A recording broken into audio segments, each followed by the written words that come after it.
Harpagon qui cherche sa cassette au milieu de 800 élèves, voilà une situation bien inhabituelle. Inhabituelle, tout comme la mise en scène de ce Molière revisité.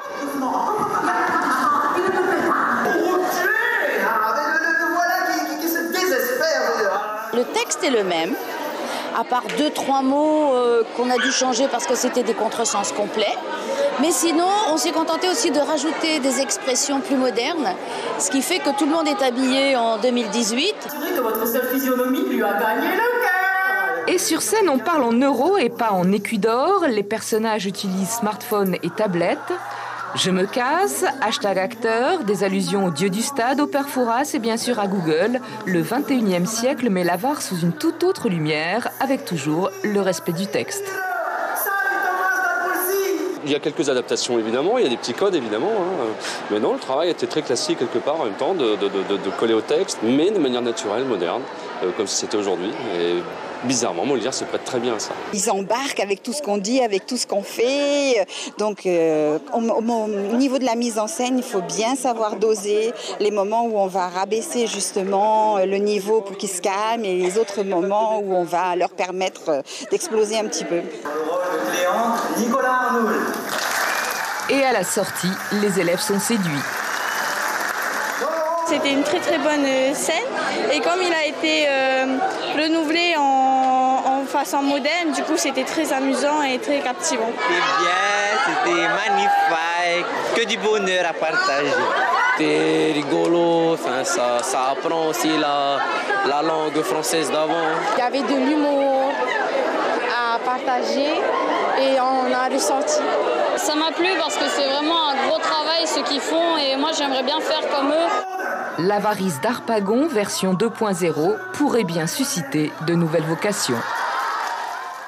La pièce de théâtre qui met en scène 9 comédiens qui jouent 13 rôles. Ils se sont préparés pendant près de 3 mois. Je vais tout de suite demander à celui qui tient le rôle principal de nous rejoindre sur ce plateau. Christophe Desplat-Fleury, bonsoir. Bonsoir. Bienvenue, merci d'être là. Ce soir, vous jouez Harpagon, l'avare dans la pièce. Vous n'aimez donc pas donner le bonjour, vous préférez le prêter, c'est bien cela? Ah oui, tout à fait. Est-ce qu'il n'y a pas un danger à vouloir moderniser la pièce? Est-ce que ça ne la dénature pas un peu? Alors justement, nous l'avons modernisée, mais nous ne l'avons pas dénaturée. C'est-à-dire qu'on va dire, je ne sais pas, à 97% du texte est vraiment le texte d'origine. On a effectivement rajouté des petites expressions d'aujourd'hui où on a modifié quelques termes qui étaient vraiment incompréhensibles, je dirais pour notamment les jeunes auditeurs et les jeunes spectateurs. Mais le texte en lui-même est vraiment accessible avec une mise en scène moderne. Donc, vous avez réussi à captiver l'attention des élèves, en tout cas, ça c'est une vraie performance. Oui, tout à fait. Alors, bien sûr, par des petites choses comme sortir un portable sur scène, donc voilà, ça c'est leur vie de tous les jours. Hein. Et puis, bon, d'autres choses, des petites expressions, des petits gestes, des onomatopées même d'aujourd'hui, enfin des choses comme ça. Alors, comment avez-vous fait, vous, pour trouver le bon ton? Est-ce que c'est venu très vite pendant les répétitions? Alors, globalement, au niveau de la pièce, oui, c'est venu assez vite.